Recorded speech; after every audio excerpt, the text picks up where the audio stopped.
The NBA Finals are over. We have some off-season notes to get to. But before that, Wes Goldberg, a cold open question to kick us off today. Your idea from our texts during this game, a draft. It's not so much of a question at all. It is a draft, but we'll kick it off with a question, which is who is the best player been in these NBA Finals? I will give you the first pick, and we will go back and forth until we get to 6. I'm going to go Jaylen Brown with my first pick. And Luka Doncic has probably been he has been the better scorer on balance, but he also fouled out of this game at the end of game 3. Both of those last 2 fouls drawn by Jaylen Brown. And then Jaylen Brown has just been the better two-way player, more impactful, timely bucket after timely bucket. Just the most, you just felt his presence the most through 3 games in this series. The Celtics are up 3-0. I'm taking Jaylen Brown with my first pick. It's a great pick. It was my finals MVP pick ahead of time. I think he's been the best player. I think you have to go Luka at this point. Yep. Especially, you could point to the percentages. There's questions about the defense, unfortunately, and the fouling out, of course. But given how much he's being asked to do, I mean, come on, he's right there. And if this series had been more competitive, we might have had a very interesting Finals MVP conversation. But of course, that did not happen. What do you got? I'll take Tatum number 3. Self-explanatory, kind of table setting the entire Boston Celtics offense. Finally broke out of his shooting slump a little bit here in Game 3. I'll take him with my next pick. This one gets interesting, right? I mean, it's Kyrie or Holiday. Is that where we are? I win this draft just by having the first pick, and because we did it snake style. Yeah, would have been better if all 3 of us were on here, but right.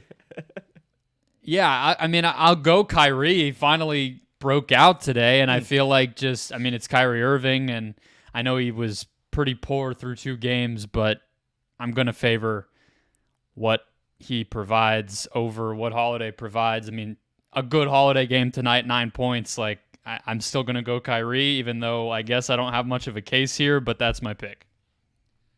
That's fine. I'm going to go Tim Hardaway Jr. here. Finally got in. I'm kidding. Just kidding. I'm going Derek White. If you're Michael Wilbon, that's your guy. That's your guy. It's such a great analyst move, by the way, I don't know why this guy that's not playing isn't playing. He would make all the difference in the series because you can't be proven wrong, right? Exactly. It's win-win. You're batting 100 every time. Mm-hmm. I'll go Derek White. I could have gone Drew Holiday. I like the little things that Derek White is doing a little bit more, and I thought Drew Holiday is as good as he's been. Hasn't been creating as much on his own as Derek White, although I think I'm just splitting hairs here. All right, then I'll take Holiday.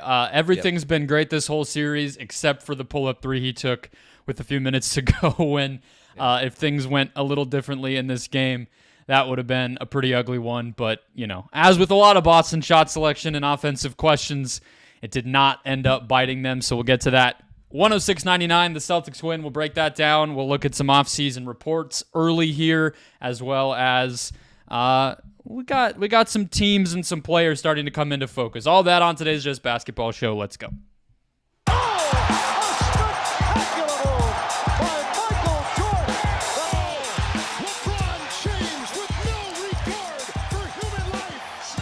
Welcome in. It is June 13th. This is the Just Basketball Show. I'm Brendon Kleen. That over there is Wes Goldberg. We are your 3 times a week dose of all things hoops, NBA Finals, NBA offseason, WNBA, and more. Hit follow or subscribe if you haven't already. Get the show in your feed 3 times a week. Follow us across social media, X, Instagram, TikTok, and beyond. We are posting content there daily for you as well. Support for today's episode of the Just Basketball Show comes from BetMGM. If you haven't signed up for BetMGM yet, use bonus code JustBasketball. Get up to a $1,500 first bet offer on your first wager with BetMGM. Here's how it works. Step 1, download the BetMGM Sportsbook app on iOS or Android. Sign up using code JustBasketball. Step 2, deposit at least $10 and place your first wager on any game. Step 3, receive up to $1,500 back in bonus bets if the bet loses. Just make sure to use the bonus code JustBasketball when you sign up. Gambling problem? Call 1-800-GAMBLER. Must be 21 or older to wager. Terms and conditions apply. All right, Wes. 106-99. The Celtics are up 3-0 in the finals. The series is over. And we were talking right before we hit record about whether we should have seen this coming, expectations being all out of whack. And honestly, I think that's kind of where all of our heads are, right? It's kind of been that way all postseason. This has been a playoffs where, yes, parity, yes, a new finals matchup and a new champion every year for 6 years and all the things we've heard. But also within series, it feels like it's been impossible to pin down. You could easily look at this after, obviously, with hindsight and the benefit there and say, wow, Boston was just this runaway juggernaut all season. They steamrolled the East playoffs. Of course they would do this. You could look at it and say, well, NBA history tells us a guy like Luka Doncic should be very competitive, if not win this whole thing. And yet that's not happening. So where do you come down? What do you feel like we've learned from 3 games here? And why do you feel like Boston has been able to just own this thing despite, a couple close games, but they're up 3-0? Yeah, you hit the nail on the head with the expectations. I think we almost underrated the Celtics because of their path through the Eastern Conference playoffs was so easy. And I think we overrated maybe slightly the Mavericks, considering how difficult and impressive that their run through the West was. But I think everybody was sort of expecting Kyrie Irving to just keep doing what he was doing in the last round for the entire playoffs, although he had not really been doing that, or I should say in the finals, although he had not been doing that for the entire playoffs. Everybody sort of expected PJ Washington to just be this guy all the time, shooting 1,000,000,000% from 3 in the corners and all these things, and he's been in a cold streak for most of this series. And the Celtics have basically just been who they've been the entire time, right? This is a team that's what's the record now? 70-something and 20, whatever it is, regular season and playoffs combined. They have been dominant the entire year.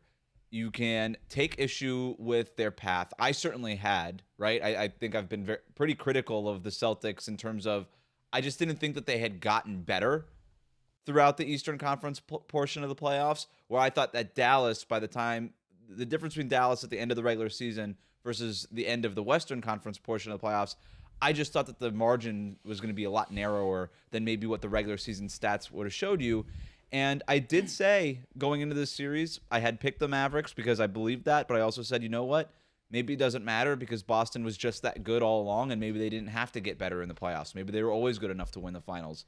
And it turns out, up 3-0, it looks like they're pretty good, and they're good enough to win the finals. And maybe they didn't need an arduous path through the East to get that good. Yeah, I mean, look, I think the part that has always frustrated me about the maybe lack of faith in Boston, especially given we thought Denver would be the team that if they matched up in this series in the finals, that team would have been able to take it from them. And I honestly still believe that. I saw a couple people tweeting like Jamal Murray's calf, just kind of without any more explanation or elaboration. And frankly, that was running through my head too. But they are so deep. They have more talent than anybody in the NBA overall. And I just think sometimes a lot of NBA history will tell you that shouldn't matter or doesn't matter, but maybe that just in a league where it's hard to accumulate multiple stars and still have the depth and whatever to get through a regular season and multiple playoff rounds, and we can get into the CBA nonsense and all that stuff, like maybe there is an avenue here where if you just have 6-7 guys who are so much better than anybody else's top 6 or 7, you're just going to be able to get the job done. Now, obviously, in the middle of a finals, that's easier to say, but I think it's I know this is another thing that we've all kind of like collectively decided is just crazy to say about Boston, but can I say the coaching and the togetherness of this team is really, really impressive? Like, they play really together. I know you and Chris talked about it a little after game 2 with some of the defensive, the pre-switching, and just the comfort and the confidence that they play with on that end. Offensively, I thought their offense collapses for the beginning and middle of the fourth quarter, allowing Dallas to go on what I believe peaked at maybe like a 20-2 run, Wes. But honestly, I felt like the last 3 or so minutes, they kind of figured it out and weathered that storm and got, Tatum gets a dunk, Brown gets a dunk, Drew Holiday had a nice drive along the baseline to kick out for three. They strung together some possessions that looked like what we always asked them to do to close out the game. I just feel like, I mean, honestly, we haven't even said the name Kristaps Porzingis. All of this happened while missing one of their better players again, who we thought was the key to them winning games 1 and 2. Well, here they do it without him. I just feel like the overall talent, the lack of a weak point, and the coaching and togetherness, this is a championship team. This is a team that deserves this, and maybe beating a Luka and Kyrie tandem will finally sort of cement that for the way we remember them. But they're impressive to me, even if I guess they're not to a lot of other people. They're not perfect. I know you're not saying that they are, and we agree on this. They're probably, with all things, if everybody's healthy, I think you and I agree, we kind of like Denver a little bit more than Boston. That said, we didn't get to see that matchup. You play who's in front of you, and I still think Dallas is a very good basketball team. I know Luka's dealing with some injuries, and Kyrie's in a little bit of a slump the first 2 games, but a lot of the Kyrie slumps and the PJ Washington struggles and all these things were also forced by Boston, right? It's a little bit of both things.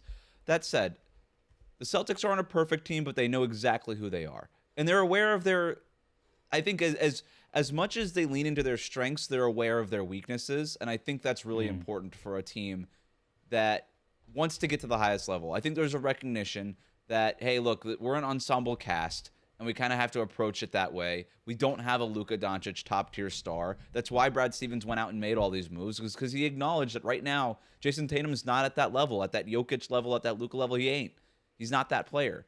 But you can compensate for all that stuff, and being up 3-0 in the finals is almost proof of concept that this model can work, that if you do have a couple of players who are both top 12 to 15 guys, depending on wherever you're going to put Jaylen Brown, then and you surround them by 3 other top 50 players, it's really hard to get those players who all fit really well. And then you're right. I think Joe Mazzulla has done an awesome job coaching. Doris Burke made a great point on the broadcast, I thought. She said he's got every detail tuned in. Even I know that Derek White failed to foul the shooter at when the Celtics were up 6, but at least he tried. You know, like that was the plan. And Mazzulla, all he could do is give him a plan. And no matter what happens, despite the media criticism of they shoot too many threes or maybe they settle too much for that stuff, they just stick with it. They believe in their math. They believe in what they have. They believe in their identity. They don't get worried when they shoot when they go cold from 3-point range and lose a game in the playoffs like they did a couple times in this postseason, because they think, okay, we're probably going to lose one a series. That's all right. We weren't trying to sweep every series, but we know that if we do this and we stick to the math, that we're going to win the best 4 out of 7, right? And so they held to their guns. That said, they did almost give 2 of these games away in the playoffs so far. Like they did all the things that they do really well. The bad version of the Celtics also showed up at the end of game 2, and they nearly fumbled that game away. And the bad version of the Celtics came back at the end of they were up 21 in the 4th quarter, and it's just bad possession after bad possession. Jason Tatum misses a point-blank layup because he doesn't go straight to the rim. He just sort of dances around it, goes from the left side, tries to turn around to the right side. It's like, man, just dunk that thing. What are you doing, messing around with this finesse stuff? Jaylen Brown, old demons die hard, man. Just driving to the basket, holds the ball up, gets it a little too high, gets it stolen from him. Drew Holiday, if there's a critique on his game, not the best decision maker late in games. Rushes a jump shot with 14 seconds left on the shot clock. All these things, and then fouled Kyrie on a 3 during the middle of that run when he didn't really even need to be contesting that hard. Yeah, Dallas goes Lots on a of 20-2 run, goes back from down 21 to down 3. We have a real game here with like 4 minutes left. And then the game swings. Luka picks up 2 fouls in like 45 seconds or whatever it was. Fouls out of the game. Mavericks are still sort of in it. Very next play, Kyrie attacks Al Horford on a pick and roll, makes a tough mid-range jumper. It's a 1-point game after that. Mavericks down 93-92. And then PJ Washington gets hit with a moving screen. Derek White makes a 3 at the other end, pushes the lead back up to 6 with 2.5 minutes to go. Al Horford gets a stop on Kyrie Irving late in the final 30 seconds, and the Celtics end up holding on to this one. But I do think that it's at least notable that they did almost give away these 2 games. So they are still a little bit who we thought they were. Again, not a perfect team, but good enough still to win the championship. That's where I was going to come back to. They're not perfect, right? I mean, but here's the thing is they also went down a handful early. They were 5 of 13 from 3 in the first quarter. Dallas is 2 of 9. They end up coming back 21 to 9 run. The Celtics close in that first quarter after I think they were down maybe like 13 to 5 or something. And from that point through the portion you just mentioned, they dominated. So that mattered. I mean, that's why they won the game, right? So it's like I think it's just still we don't fully have our heads wrapped around how they're trying to win games, and we treat it maybe as not like they're intentionally making all the mistakes that you just noted, but I think that they have an understanding that those pressure moments, their process, is risky. I think we all can admit that. But if it's going to work for 30 minutes in the middle of a game, you're going to be able to still take home a victory. They had their hot shooting game in this one, 17 of 46. They had a couple turnovers. You mentioned Brown. I think Tatum had one in that during that Dallas run as well, but only 9 total in the game. And they're able to not only win this game, but beat Dallas when Kyrie and Luka finally both have it going. Now, not elite efficiency, but 62 points combined, 8 assists, just 5 turnovers for the Dallas duo over there. And even Lively has one of his better games. PJ Washington makes some threes. This was a solid structure, shape of a game for the Mavs in a lot of different ways, and Boston still wins. Yeah. Why do you feel like Dallas didn't win this game, despite all the things we're saying that you would think we were describing a Mavs win with all that? Well, I think the first quarter is almost as defining in this game as the fourth quarter is, right? Because it felt like the Mavericks had everything that they wanted to going for them in the first quarter. The Celtics end up starting like, what was it, 1 for 7 from 3-point range in this game. Yeah. It felt like everything was breaking right for Dallas. And you look up at the end of the score as they go into the second quarter, and you're like, Dallas is only up 1 point. And they did kind of screw up the last couple minutes of that first quarter. The difference between Dallas and Boston is that Boston can withstand a long stretch of playing garbage basketball, and it feels like the Mavericks can't. The margin for error for Dallas is so much smaller than it is for Boston. Even with Kristaps Porzingis out, it's still so much smaller than what Boston is. The Mavericks have to play a perfect game, and they have played, I thought, actually, 2 pretty close to good enough games to win. They could have won game 2. They could have won game 3. I don't think either team has played anything close to a perfect game so far this series. And by the way, you're not supposed to play perfect games in the finals because the other team's supposed to be pretty good.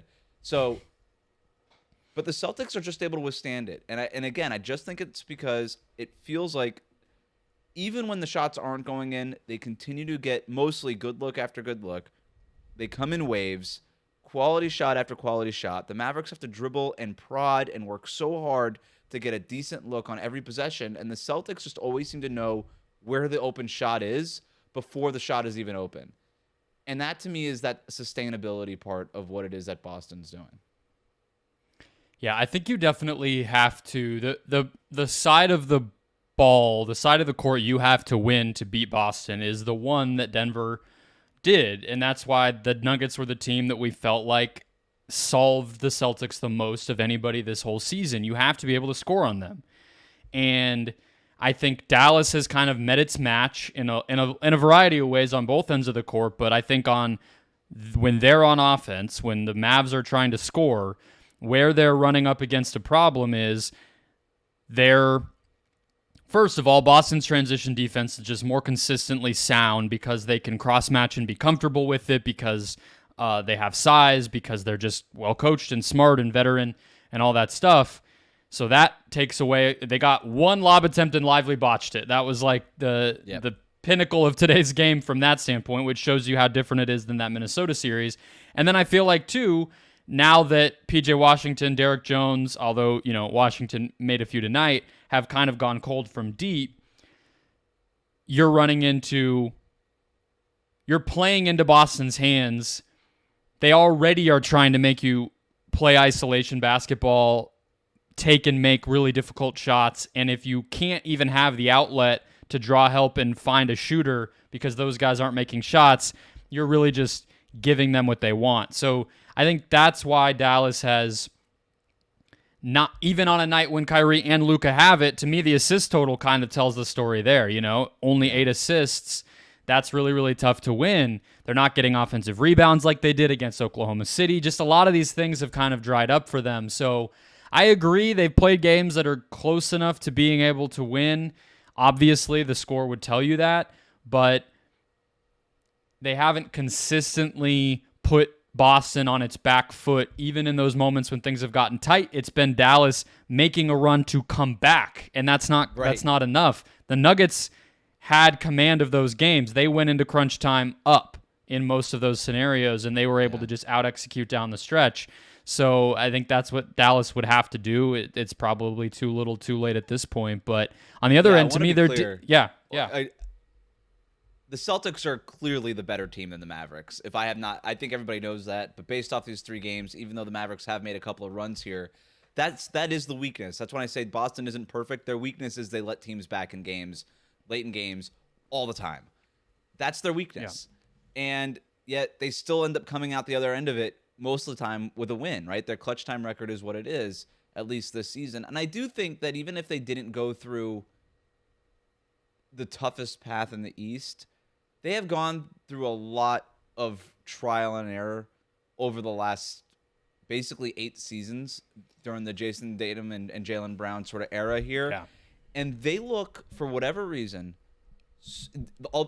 even though they've never won a championship, they have been to a finals, and they've learned from that. They learned from the Eastern Conference Finals last year, and they just look composed. I feel this is a team that looks like the worst has already happened to us. Right, we already lost to an 8th seed in the Eastern Conference Finals. We already blew a 2-1 lead in the NBA Finals 2 years ago. Like, if we make the finals and lose, we've been here and done that. And so they just look more composed. And I do want to give credit to Mazzulla for instilling that in them. It's just like, hey, look, guys, no matter what happens, don't get shaken. Stick with it. We have a good plan. It's proven to work over time. Let's do it.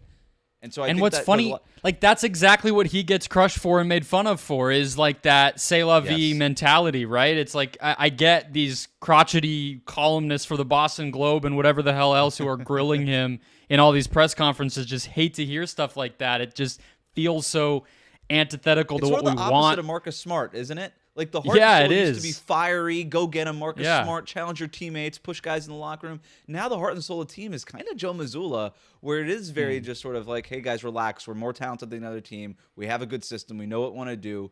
Let's just do it. And again, we don't have to be perfect. We just have to be good enough to win the championship, because that's the goal. The goal isn't being perfect. The goal is winning a championship. I think a big stat here, it is sort of related, sort of unrelated. Maybe we could shift the conversation a little bit here. The Celtics have also, and you kind of hinted at this, the Celtics have outscored the Mavericks 129-66 from three-point range in the finals so far. Now, it could be really, we could do this surface level analysis, being like, hey, make or miss league, that's what it is. The Celtics are shooting better. But I think you and I watching these games know that it's not just make or miss. There's a lot of what Boston is doing defensively, taking Dallas out of their comfort zones. Yeah. You hit on the assist numbers from Luka and Kyrie. That's it, man. You asked this question going into the series, like, would you be comfortable with Luka having 35 points? And I think what we all kind of concluded was, well, how many assists does he have? How efficient are the 35 points? How deep in the shot clock is he working for those things? And that's sort of what is borne out here in these finals is give him the points. And you got, like you said, great productive nights from Kyrie and Luka. Huge moments, huge stretches from both of those guys throughout this game. And yet they were just never really able to get the other guys involved. And as much as we talk about the Celtics' identity and their process on offense, ditto for their defense. They're willing to live with this stuff, and they don't care if Kyrie scores 10 in a row or if Luka goes off for a quarter and scores 20 points in the first quarter like he did in Game 2. They said, we're going to stick with it, man. We know this is going to work. We feel good about it. They dictate the shots that they get to a T. They dictate the shots the opponent gets to a tee. I've heard people compare the Celtics to like the Rays in baseball or something. I don't think basketball is a sport you can really dial up to that degree because it's not throw ball, hit ball the same way. But they're doing it. It's working right now, and they're about to win a championship, kind of working that way. But with Luka, 11 of 27, fouls out obviously, but only 6 assists. Like, were you okay with the foul calls? I felt like the refs called a lot of stuff late in the game. You mentioned the PJ Washington moving screen. It felt like a lot of either way things went toward blowing the whistle for everybody the last 3 to 5 minutes. I didn't love that, but within that, I guess Luka's didn't really stand out as any more egregious personally. But I also do get the idea. Like, to me, I do think it's fine if I'm an official, mostly because I've grown up and seen this across watching basketball my whole life. Refs do swallow their whistle with star players in those spots a lot of the time. I don't think it's unfair to ask for that. Like, it's Luka Doncic. Do we want him to finish the game or do we not? And especially on like a blocking call out above the 3-point line. It wasn't even like a at the rim play. It's tough. I don't know, but they probably lose anyway. I don't know. Personally, I think the Mavs probably lose the game regardless. But I thought that he started the game 5 of 7 from the field, missed his next 6. And they really have gone as he's gone all series.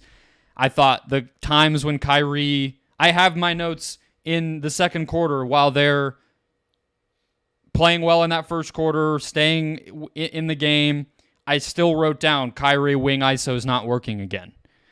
All the stuff that Kyrie felt like he was scoring on in this game that add up to 35 was just out of the flow of the offense. Where does the flow of the offense come from? Primarily Luka. Now, they were playing a little quicker, getting into their stuff faster, getting some cross matches that they could go to work on. I think all of that helped, but I didn't feel like Kyrie was magicking a bunch of offense in this game, and he was still trying to. So it just kind of felt like shots went in for Kyrie, which we'd all been asking for, and it went a long way toward getting them back in the game. But they're going to, I don't know. It feels silly to even say they're going to anymore with this series being 3-0. But like, Luka would have had to probably, now that we've watched 3 of these games, Wes, probably score even more than 35 a game, given how everyone else has played, for them to have had a chance. But all right. Well, I want one more thing on Kyrie, though, because he makes these tough shots, and it looks really cool, and the production is there. But then he gets Al Horford on a switch, and then just fades away on the right wing. You got Al Horford on the switch. That's what you sought out to do on this possession, and I get a fading away left to right 3-pointer. That's what you were working for the switch for. Sometimes with Kyrie, it's just as maddening as it is impressive sometimes with his shot selection. And it's so sick when it goes in. You're like, oh, my God. And then when it doesn't go in, and you're like, well, you just wasted that possession with a minute left in the game, threatening to go down 0-3 in this series. I did think you mentioned them playing faster, and that was one of my first notes that I made in this game was, the Mavericks realized they gotta get these cross matches. They gotta get out of the half court Boston defense. They gotta get up the floor. And I thought they did a really good job of that, particularly early in the game. But then as the game went along, they kind of slowed down a little bit. Sometimes they would go back to playing fast, and then sometimes they would just go back to Luka Doncic, slow motion, kind of go methodically, get your guy. And it felt like with Boston, there's one offense. You know what they're gonna do. It's one offense, and they're gonna kind of do that.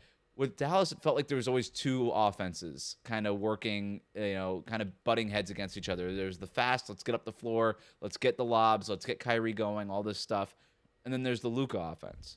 And that hasn't always been the case all season. It just feels like that's the case in this game.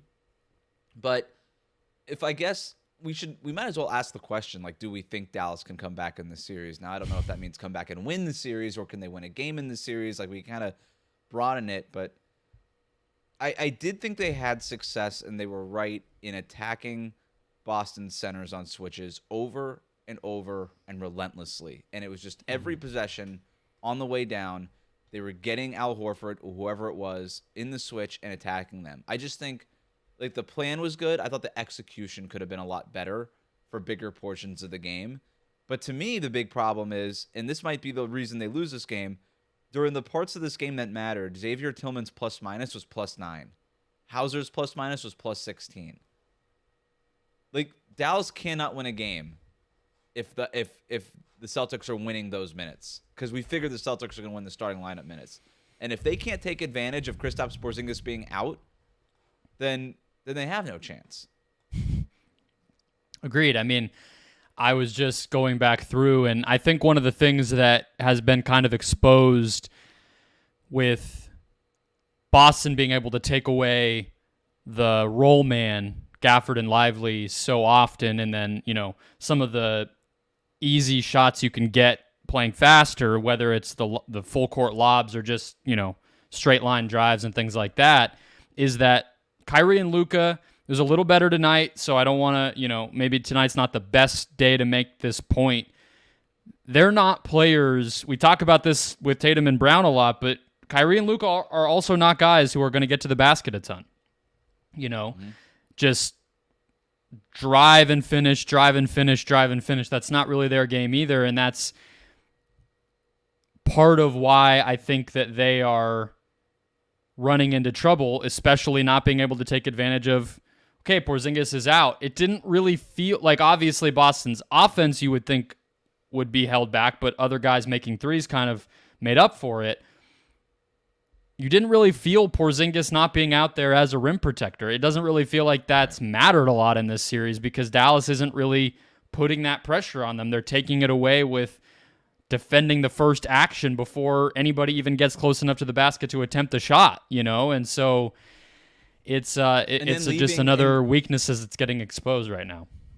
And then leaving Porzingis or Jaylen Brown in that low man spot too, I think was really helpful in Game 3 with just sort of the domino effect of not having Kristaps Porzingis in there. It just felt like, okay, we can live with Tatum on Gafford or Lively or Jaylen Brown on whoever, and we're going to let them slide into that dunker spot and give that second layer of defense. And I thought they were in those spots a little bit more than Drew Holiday was in that spot, as opposed to like the first two games where it always felt like Boston had a guard in that dunker spot in that back line of defense. And that's sort of been an interesting battleground all series, is who occupies that dunker spot. And, there's been enough written and talked about, the chess match there, but I did notice that as something interesting in this game. And you're right. Both teams don't really get to the rim either. The critique on Boston is they don't get to the rim a whole lot. They try to, but in this series, I don't think that they've gotten to the rim as much as they have. And when they have gotten to the rim, it's been a lot of tough contested looks because of Gafford and because of Lively. The difference is, again, Boston outscoring the Mavericks 129-66 from three-point range, and only so many tough mid-range shots are going to be able to keep up with open three-point shots. Both teams tonight were in the bottom 50% of playoff games in terms of rim frequency, according to Cleaning the Glass. So, that illustrates it. Less than a quarter of Boston shots were at the rim tonight, and less than a third of Dallas's shots. So the series has been decided on jumpers, and Boston's just been the better team making those, I feel like, is kind of where it's landed. But all right, we'll see what happens Friday. Chris and I will be back post-game to recap that. Let's move on, Wes, to some off-season reports that are starting to circulate, as whenever this series ends, it's off to the races with teams negotiating with their incumbent free agents, and we'll really start to open the floodgates on signings and, agreements. I guess nobody can sign until July 1st still. But before we get to the Thunder, the Knicks, and more, Homage, guys, an ultra-comfortable specialty apparel company with NBA and WNBA licenses, sponsor of today's show. They use vintage-inspired designs to pay homage to the greatest stories, traditions, and figures across sports, music, and pop culture. Click the link below in the show description, whether you're on audio or YouTube. It'll take you to a landing page. Check out everything that Homage has. A little bit of that money goes back to us. Not too late for a Father's Day gift. Not too late for something to support. We got baseball, WNBA throughout the summer. Rock something when you go to a game. Maybe you've turned into a Mavs or a Celtics fan along the course of this series. Who knows? Buy something to support your new favorite squad. And again, some of that money goes back to the Just Basketball Show. Okay, so Wes, let's hit this report around Isaiah Hartenstein. From Stephen Bondy of the New York Post. Obviously, Hartenstein is a free agent this summer. He got underpaid on his last deal, had a breakout regular season, and then an even bigger breakout postseason with Mitchell Robinson going down and everything else. Feels like one of the better centers in the NBA coming off of what he did this year. And so there's some questions around how much he'll make. There's also a question around who might bid for him and raise that price up. And apparently the Thunder are one of the teams that could do that. Bondy reported, quote, the Thunder, first of all, as a Miami Heat follower, do you do is or are? Where do we land on the plural? Yeah, same. I do the same. Yeah, the newspapers locally do the Heat is, and that drives me crazy. But I am. Do you capitalize it like they want you to? Absolutely not, and nobody does. Okay. It's crazy. All right. Okay. Yeah, I've actually here we asked go. quite a few questions about that. We can have that conversation off air about why that is that they do that. Okay. So he said the Thunder is viewed by NBA sources as the top threat to pry Hartenstein away from the Knicks in free agency. One league source speculated the Thunder would offer a short-term deal such as 2 years with a high salary, providing both sides with long-term flexibility. Now, this is a very mid-June rumor. It literally says one league source. So I'm not going to go so far as to say that Thunder are signing Isaiah Hartenstein, and let's just pencil that in. But how much would you pay Isaiah Hartenstein? Let's start there. I mean, I brought the comp from last summer of Jakob Poeltl. Not a one-to-one in terms of style. I think Hartenstein's a better offensive player for sure. Maybe a little worse of a defensive player. I don't know how you feel. But Poeltl got 4 years and $80 million. Also had a little bit of leverage against his team because they had just traded a first-round pick to get him in the form of the Toronto Raptors. More than that? Less than that? Where do you think Hartenstein's market's going to be? Yeah, the Jakob Poeltl example is good. Nikola Vucevic also $20 million a year, right? So that's sort of the running rate for big white centers. And so I don't know. I know with Isaiah Hartenstein. Also, be careful. He's let us all know that he's not. So you gotta, don't throw him in with those guys. He's a little more. No. There's more to him than that. I was making the point about those guys. Now the Hartenstein example is very different, is what I meant to say. Yes. I would the floor has to be 20 mil a year, average annual value. And by the way, this makes a lot of the Thunder. Even reading the tea leaves, I don't need one league source to know that this makes a lot of sense.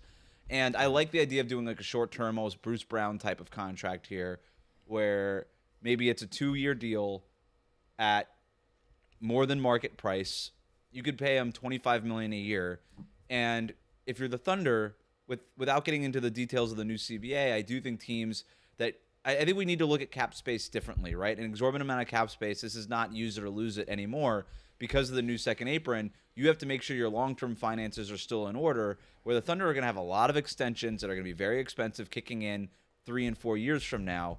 And so you can't just give Hartenstein some sort of long-term contract and overpay him just because we got the money and we might as well use it now. There's actually a lot of value in just sort of keeping your books clean and letting those extensions kick in. But if you sign Hartenstein to a lucrative short-term deal, go for it right now in terms of your championship window being open, and filling a major team need with a center like Hartenstein, who I think fits a lot of what OKC needs. And then he comes off your books by the time all those extensions kick in. That makes a lot of sense. So to answer your question, if I'm the Thunder, you almost have the luxury of paying him over market value. So it wouldn't shock me if he was making something between $25-30 million a year just to kind of keep him away from the Knicks, who are going to, I would assume, makes a very competitive offer. Yeah, I mean, it only takes one team, right? The Thunder have projected around $35.3 million in cap space. I could see Orlando making a push. Somehow the Magic have like 4 centers, but also could sign one. I don't know. Right. Don't like any. None of them are that good. Yeah, all of them are. Yeah, like none of them are like or lower huge, in great, the 2K rating. Exactly, and Wendell Carter is fairly affordable, so you're not like pigeonholed into keeping him and everything else. So they could be a team. And again, it only takes one. But yeah, I agree that Hartenstein for the floor is probably 20. I think he's just a better player than Vucevic or Poeltl. I think he is a little more malleable. The fact that he could even fit in Oklahoma City at all, I think speaks to that, right? Because I think he could play next to Chet Holmgren or in place of Chet Holmgren. And that's exactly the type of center that the Thunder need, is somebody who, I mean, Hartenstein's not exactly a shooter, but I think because he can play that dribble handoff two-man game and just kind of play with his head on a swivel, make smart reads and decisions, you can get away with it. The other question I had on him is almost, I guess, in the opposite pole of his value and his situation is I had a comp from last summer of Kyle Kuzma, somebody who really played the market well, ended up staying on his incumbent team. You could also use Jeremy Grant as an example. But if we kind of circle back to the Knicks, I also could see a world where Hartenstein makes like $30 million and maybe it's a slight bit of an overpay when it's all said and done. I don't know if he's that valuable, but he might be able to play the system and get that much. Yeah. Right. That's why I said it. The Thunder, like $30 million for Hartenstein is very not tradable. It feels like, right? I don't know, but if you're the Thunder, you're not in this situation. You're getting him on a short-term deal. You're not signing him to trade him. You're signing him to just let him play a couple of years and then let him walk. But if you're the Knicks, to your point, I don't know that you can afford to let this guy walk. And so if he's gonna play the market, you almost have to pay him $30 million, because as great as Mitchell Robinson can be when he's on the court, he's not on the court enough to rely on him. And, you know, they've got some other backups there that are nice and whatever, but Hartenstein has basically become their most trustworthy center, and it's not very close. Their most trustworthy big man, and it's not close. And plays the best with Brunson too. I mean, he brings things like Robinson has a unique skill set, but he's not the most flexible guy. You kind of got to just have him roll or stand in the dunker spot. Hartenstein, like there really was some chemistry there. It would suck to lose him. Yeah. When Brunson got hurt or whatever it was, did he get hurt or foul out of a game or something? Whatever. There was like a long stretch where the Knicks had to go without Brunson during the playoffs, and they ran the offense through Hartenstein. Yeah. You know, just at the top of the key doing the Domantas Sabonis stuff, just kind of passes over the top and all these things. There's more to Hartenstein's game, I think, to explore a little bit here. And so, they can't really let him get away. I think he's going to get a big contract, and the Knicks are going to have to look at him as maybe like a cornerstone piece. And I'm not sure Knicks fans like Hartenstein that much, but the Knicks might have to, you know, because if you let him walk, I don't know how you replace him. Agreed. What the other Knicks angle to this, and I think we both are going to agree on the answer here, but they also are facing a very similar situation with OG Anunoby. Yeah. Which of those players do you think ends up making more money? Let's say total guaranteed money. Let's not make it annual, because I agree the short-term nature of Anunoby. The Hartenstein thing. Yeah, I think so too. I mean, he's a wing, right? I think that's kind of just who would you pay more? Boils down. If you had to pick, all right, let me put it this way: if you had to pick one to keep, who would you pick? It's Anunoby for the same reason, just because he plays a more. There's more wings, I guess, than there are centers in the NBA, because everybody's trying to find a wing at all times, but there's very few really impactful two-way wings, and so I think you would have to go OG there, but they really have to pay both. They have to. They do. The Knicks are a really fascinating team because they're already so good, but they're not good enough, but they're also up against it with players who are free agents. They've used a lot of their trade assets. Like, they kind of got to pull a rabbit out of a hat, it feels like, this summer. Yeah, I think I'm with you. I think I would probably pick Anunoby if I had to pick one. But it's closer than I think most people would think at first blush, only because I trust Hartenstein to be out there more often as much as Anunoby. Like, exactly. Giving Anunoby a lot of money over a lot of years is a little scary to me still, considering the injury history with him. But to your might point, be a world where he makes there might be some non-guarantee stuff with OG, just given that he's been hurt almost every single season. You have to pay both of them if you're the Knicks. But then when you do, you better have a plan on how you want to improve that team. Like, if Anunoby and Hartenstein are that important to you, then who isn't, is my question. Exactly. If you're the Knicks. Exactly. And who are you going to move to try to make an upgrade? Yeah, there's a lot to be considered. And Julius Randle, we didn't say his name, that was the but name I was kind of. I was we all are thinking it, so we might as well. All right. Okay. One last report this week before we wrap the show here, Wes. The San Antonio Spurs. Let's move to the NBA draft. Jonathan Givony of ESPN went on Kevin O'Connor's NBA Draft podcast for The Ringer earlier this week and was the first person to kind of broach the idea that the Spurs, who of course have the 4th and 8th picks, could be they could pursue a trade to move up to number 1. You couple that with a bunch of noise around, I think we've even talked about it with Zach Cohen, who's been doing draft stuff with us, that the Hawks, who have the first pick, seem to really like Donovan Kleen. Maybe they just take him first overall, but if they felt good about getting him at 4, this type of a trade would make a lot of sense. So, okay, could it, both sides, a little bit of incentive, maybe there's a deal there. Then you add in that the Spurs this week, not even reportedly, the dude was photographed in San Antonio, Zachary Rissachet from France, the wing who's popping and soaring up everybody's boards lately, is in San Antonio for a workout. And you kind of put all that together, and it's like, all right, the Spurs don't think they can get Rissachet at 4.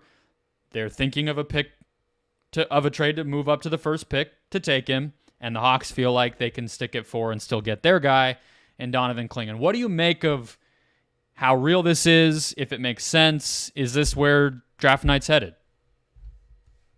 I don't know how real it is, but it makes a whole lot of sense, doesn't it? Where I don't think that there's there's no Zion Wembanyama prize in this draft. And everybody sort of agrees at the top of the draft, we could try to anoint somebody the best player in this draft, but there's not one.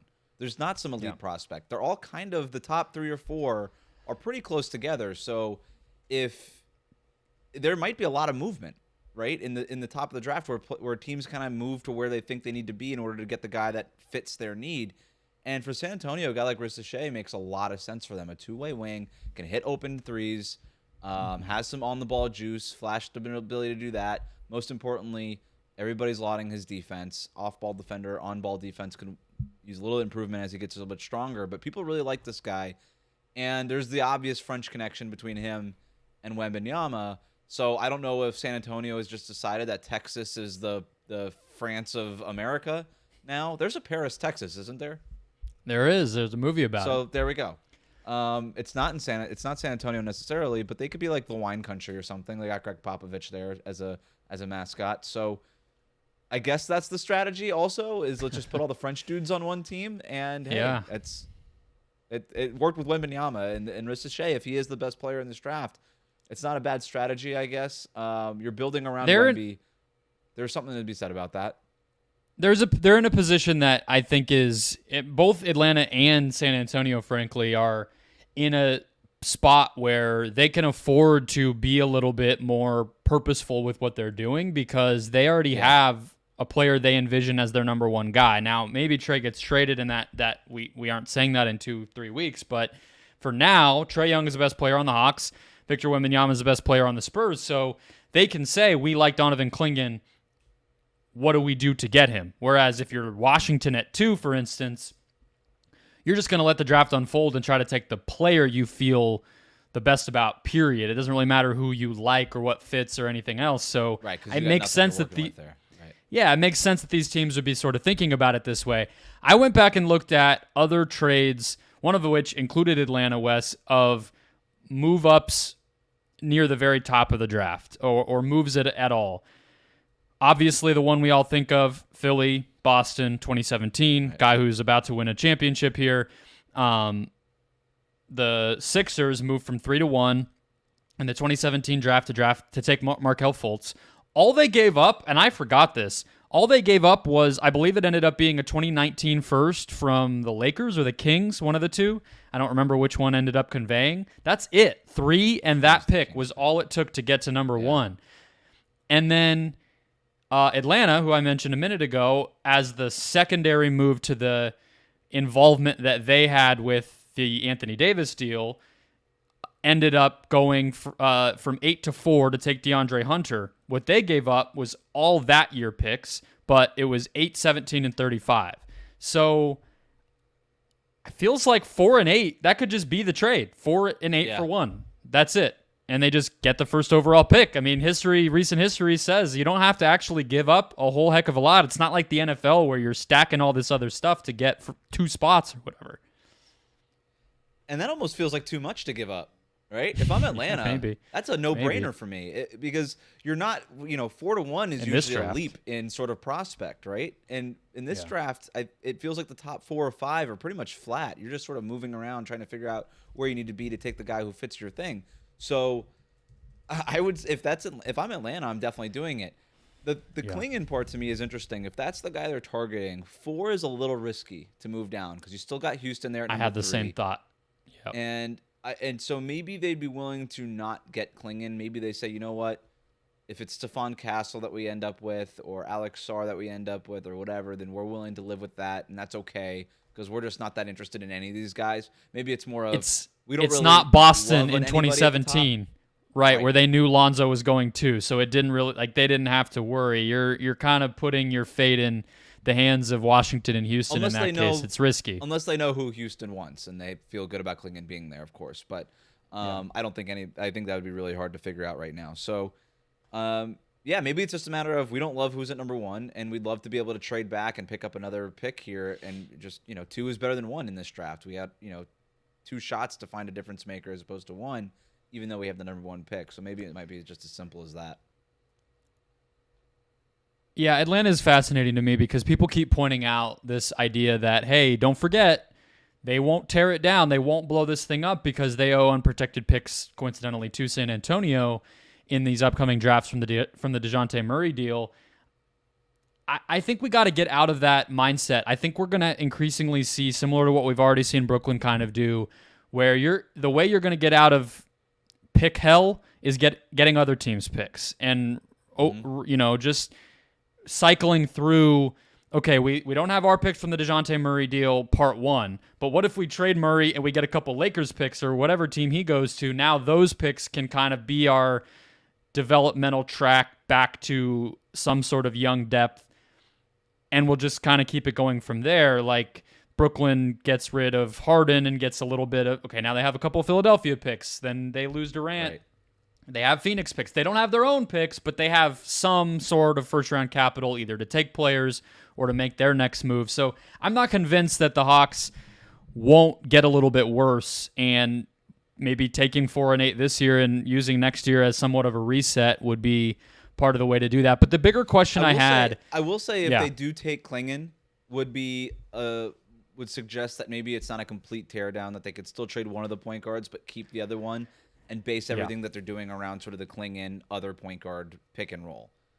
Klingon to me isn't a guy that you draft and you're like, that's the star of our future. I don't think anybody sees Klingon with that kind of ceiling. But from the beginning, I said the Hawks should keep Trey and treat whether it's somebody they take at 1 or now in this version of events where maybe they get a couple bites at that apple, guys who fit with Trey a little bit, and you kind of reset. I mean, I compared it to like what Dallas did missing the playoffs last year. It's not a 1-to-1, but have some patience here and stop forcing it and say, okay, our core is now Trey, Klingon, and X, and great. See what that can get you rather than the Murray-Trey thing, which isn't working. But I think there's a middle ground they can take where they get rid of one of the guards, but they also take a young player and they kind of have a little bit more flexibility going forward. So I think there's an opportunity. They're not as strapped as I think people are saying, but they gotta nail all the steps in between. It's not a given that they're going to do that. Spurs-wise, is there anybody besides Wembanyama that you're sure will be in San Antonio for the long haul as you look at that roster? Is there anything else you're tying down and making sure is part of your core for the future? I'm a big Devin Vassell guy. I would tie him down. I like him a lot. Okay. I like his fit next to Wembanyama. He's aggressive enough, but also understands that it's Wembanyama's team. I thought their rating on the court together was quite good last year. Has all the makings of the guy that you want. Good defender, long, can hit threes. Just I don't know that he's necessarily a star next to Wembanyama, but I think he could be a really important player next to Wembanyama. Vassell is one of the more interesting guys in the league, I think, next year, just because, profile-wise, he does feel like a player who should be all the things that you said, but his Shot selection is very hit or miss. He likes the pull up. He likes the pull up jumper of every kind. He doesn't really get to the basket. I think if his passing can develop, he can have a little bit more value even beyond maybe what we thought he could be in the league. Defensively, he's long but not hyper athletic, and I think we can get tricked by guys like that sometimes. So he's already been paid. They clearly like him. I would agree. He's probably close to not untouchable, but they're planning on having him on the team at least next season. I like Sochan. I think not having him be a point guard, he can be pretty effective. I actually think his catch and shoot 3 numbers were pretty solid once they stopped trying to make him the primary initiator on the team. So it's probably those 3 guys. I'm not sure if there's anything else beyond that, which just brings me to the question. I mean, okay, Risache, great. Even if they keep 4 and 8, whatever. Generally speaking, what kinds of pieces are you looking for next to Victor Wembanyama? After watching him for a year and getting a little bit of a sense of what he might be in the NBA, although, look, all bets are still off. I'm not going to put a cap or any sort of constraints on that guy, but we at least know how he wants to play a little bit. What are you looking for? What do you want to add, whether it's in this draft or in free agency down the line? Well, the number one thing you want is a point guard who can get him the ball so that he doesn't have to work as hard. So that's the number one thing I'm looking for. I'm also not just saying, well, we got Wembanyama, so we don't need defense anywhere else. I would lean all the way into that stuff. I would want defenders all over the court. Like a guy that makes sense to me for them is Devin Carter, maybe the best on-ball defender in this draft. Having him at the point of attack and Wembanyama at that back line would be terrifying. I think there's good defenses, and then I think there's defenses that win games. Minnesota's defense is one that win games. Can you construct a game-winning defense? You already got the most important part in Wembanyama, Defensive Player of the Year candidate, maybe even the favorite going into next year. I would be tilting everything I've got into that, and then obviously just shooting around him. I also would go find another center. I know that we all agree that Wembanyama at center is their best lineup, but I don't want that to be my only option. You want to keep him healthy. I think you're going to need to find pockets of games and pockets of the season where he's playing power forward, not banging bodies with Nikola Jokic and Joel Embiid when those guys are in town. Go find a real big-bodied center. Go spend money on Jonas Valanciunas. Like just a big guy who can kind of just take those bruises so that Wembanyama at this stage of his career doesn't have to. I think that's really important too. Side note, it's been fascinating to me just with this report and some of the other players that they've been connected to that their name has popped up so much in the rumor mill lately this offseason compared to past ones. They don't tend to be a team where you hear real stuff ever. They don't make a lot of trades. So I guess I'll just raise a little bit of skepticism that they're not just being used because they have 4 and 8, because there's a little, like you already heard that whole, like they don't want to be bad. That's been kind of out there. I really doubt that they're going around saying that, So right. I'm going to hold out a little bit of fully believing what I hear about the Spurs, given their track record and the fact that they're out there so much now. I feel like it's just agents and rival executives kind of being like, well, hey, Vic's really good already. They probably shouldn't be waiting too long with him, so keep an eye out. And, what are they up to with 4 and 8? You got to, poke around there, random insider X, Y, or Z. So, but right. With Vic, point guard's obvious. I really do think they should be prioritizing a traditional playmaker in whatever form they can get it. So I kind of, honestly, I know like we all hated it. It didn't work. But the idea with Sochan did make some sense to me. Somebody who is not a score-first player who might have been able to develop into a table setter. I still think Sochan's playmaking can be a positive attribute for them, even if he's not handling the ball at all times. But whether that's Darius Garland or DeJounte Murray, whatever the trade they could make, or some guy we haven't thought of or heard of yet who becomes that for them in time, I think Vic in the post, Vic attacking closeouts,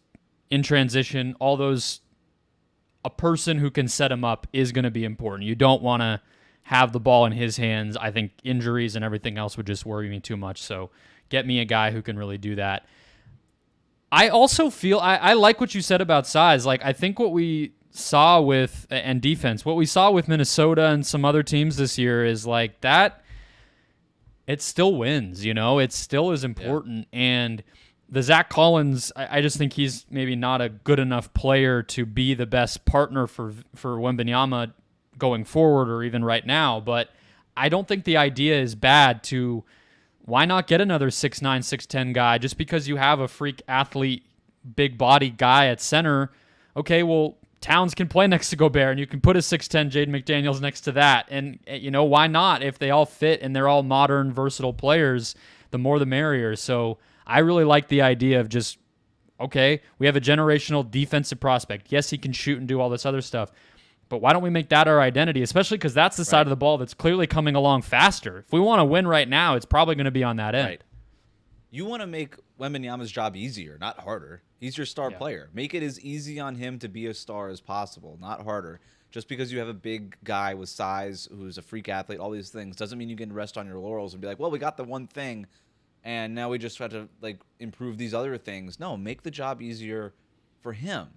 And I'm with you that I think primarily whatever guard they bring in needs to be a table setter who can get guys involved, hopefully be a good defender, because, again, it's not enough to just say, well, we've got Wemby on the back line, he'll clean everything up. No, you want strong physical defenders who can push guys into Wembanyama when they're coming off a screen and kind of direct traffic a little bit so that Wembanyama could be even more effective. I also think that they need a perimeter scorer, which is why I think I like Vassell, because it at least showed that willingness to be that guy, that secondary perimeter scorer, sort of the Jamal Murray to Wembanyama's Jokic. You need somebody that when a play breaks down can just take a dude off the dribble. And I know Wembanyama shows some of that stuff, and he's 1,000,000 feet tall, and he could just shoot over anybody, so it doesn't really matter where he shoots from. But you do, at the end of the day in the NBA, you need another guy who could take guys off the dribble and make things happen. So I would be looking for that element somewhere in my rotation, even if it's not necessarily my bona fide number 2. I think they'd still need an element of that somewhere in the rotation. Yeah, they're an interesting team. I think they can be. I think they can be pretty good next year if they nail some things this summer.